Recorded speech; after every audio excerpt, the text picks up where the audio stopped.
Hi, everyone. So we're going to be covering now Descartes' meditations on first philosophy. And I'm going to begin with his first meditation. Before I do that, let me just give you a glimpse of the overall objective here. And so Descartes is interested in uh, grounding all knowledge in foundations that are absolutely certain. So his goal is to make sure that the roots of the tree of knowledge that he talks about in his metaphor with the tree of knowledge, the roots, philosophy, metaphysics needs to be grounded in absolute certainty, in claims that we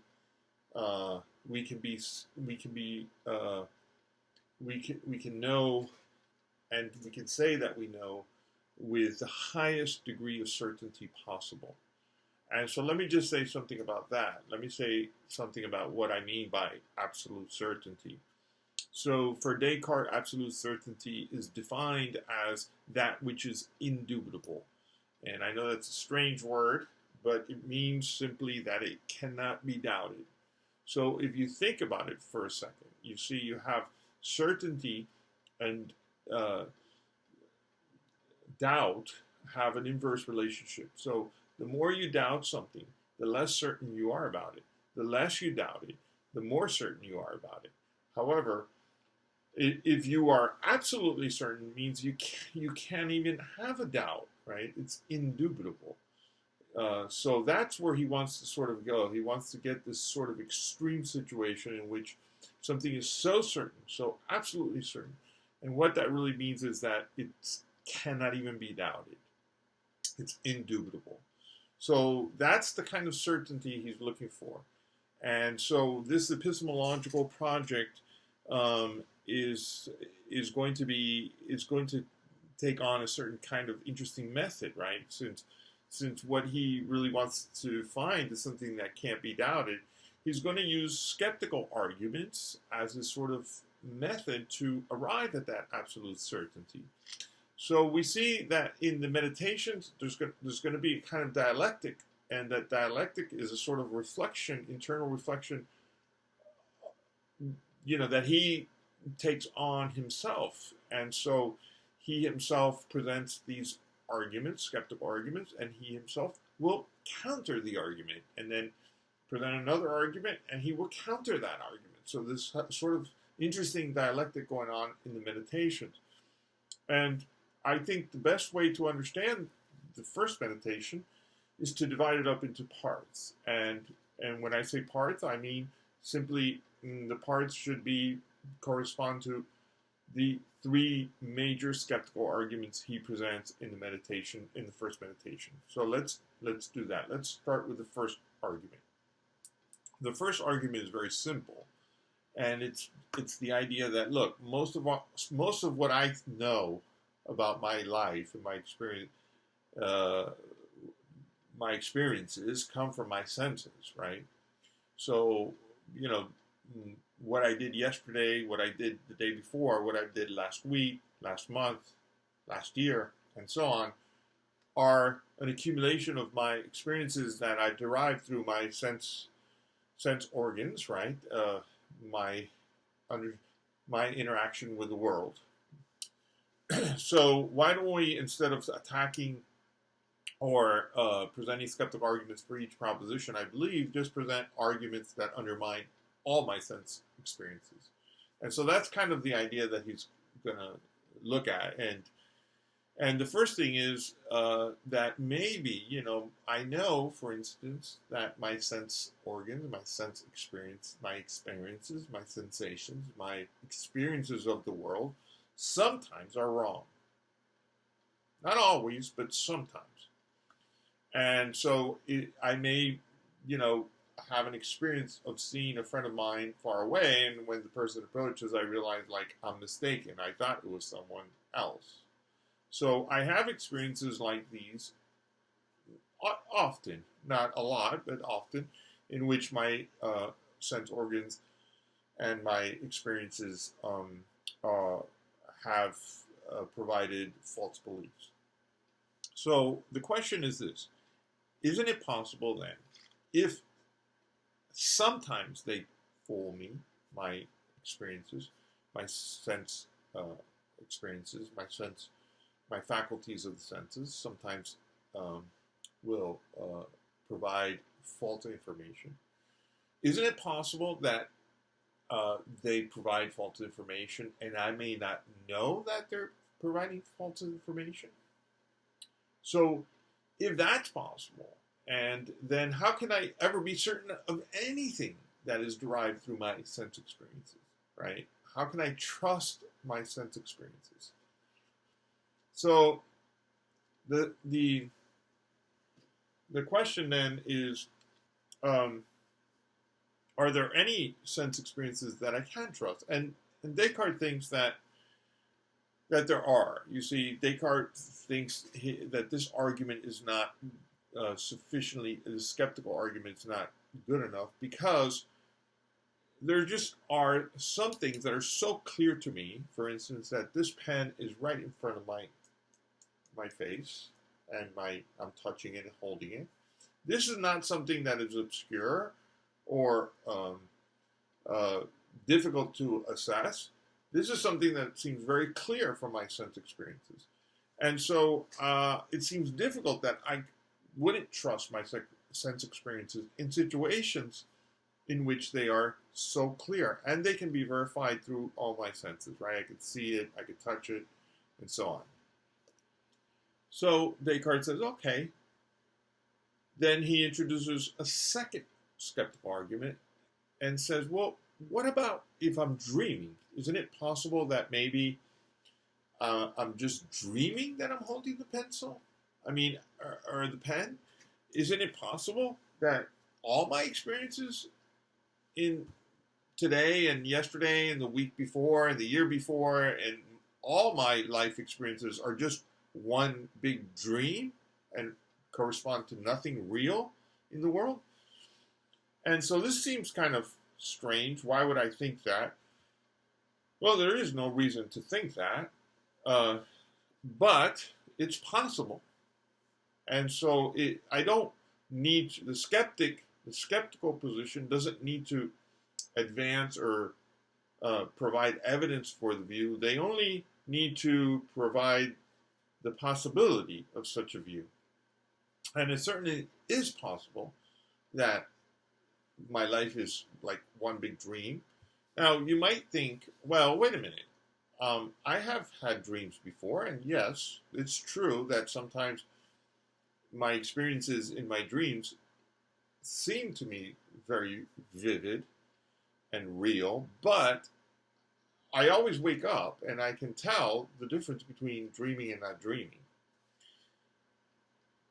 But this argument, this counter argument, just won't work against the dream skeptical argument, because how do we know that my whole life is not a dream?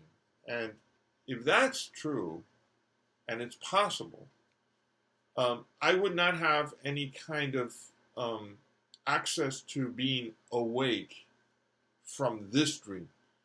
Now, you might say, yeah, but you have a dream, in this dream. And you say, yes, it's possible that in my big dream, I have moments where I dream that I sleep and I dream and I have all kinds of other experiences. But if the whole thing is a dream, I have no way of assessing that as a dream, since I would never have experienced being awake from that dream, so I wouldn't know what it would be like. So, in essence, Descartes could easily say, look, it's possible that you can dream within dreams. And so the question remains, how can I be sure that this experience, my whole life experiences, are not just one big dream? And you might say, well, I could pinch myself, or I can sort of, talk to other people, and they may can verify that this is not a dream. But of course, you realize, I hope you realize that those arguments will not work, because again, all of this could be part of the dream, the pinching of myself, talking to people that don't exist, they're just part of the big dream. So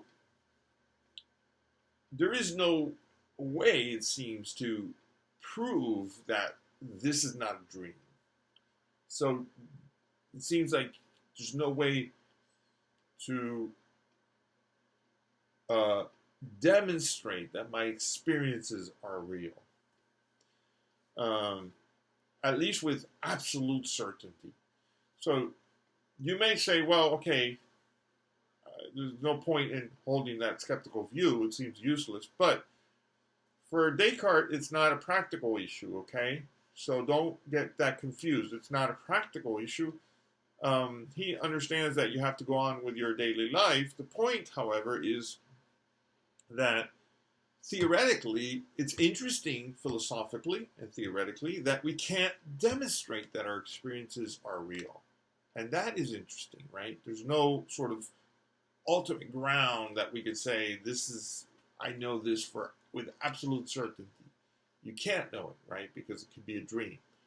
Now, Descartes thinks that at the end of the day, the dream argument has one weakness, and that is that there are certain contents of my experiences that are absolutely certain, even if I am dreaming.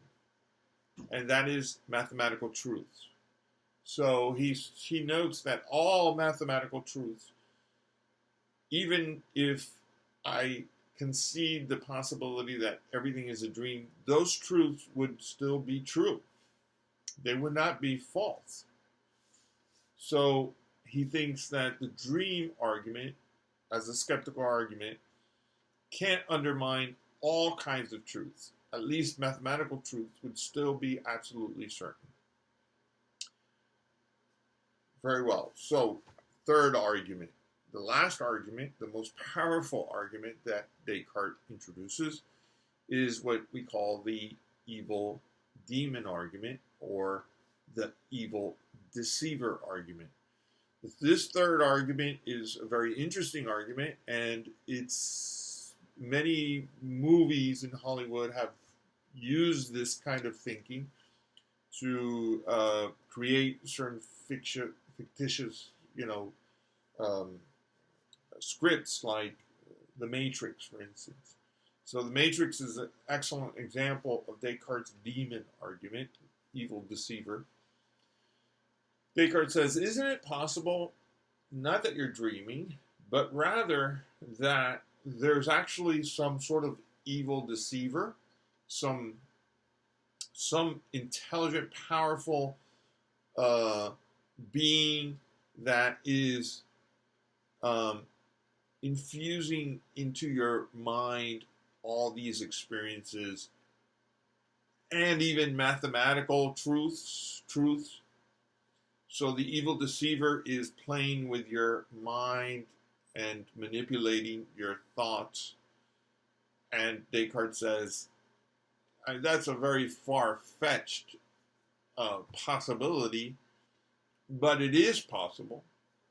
And there's no reason to believe it. It's true, but it still is possible. And so if the evil deceiver hypothesis is possible, although unlikely, it demonstrates that we can't know anything at all. This is a kind of absolute skepticism about all my beliefs. Now, I can still hold my beliefs in a practical sense. There's no reason why I would change my life in any way. But I just would have to admit that none of my beliefs are absolutely certain. If you can live with that, and I think most people would, that's fine. But from a philosophical point of view, from a theoretical point of view, it is a little bit disappointing, I think, to admit that there's nothing I can know with absolute certainty. There's nothing that is indubitable. In the second meditation, Descartes comes up with a solution.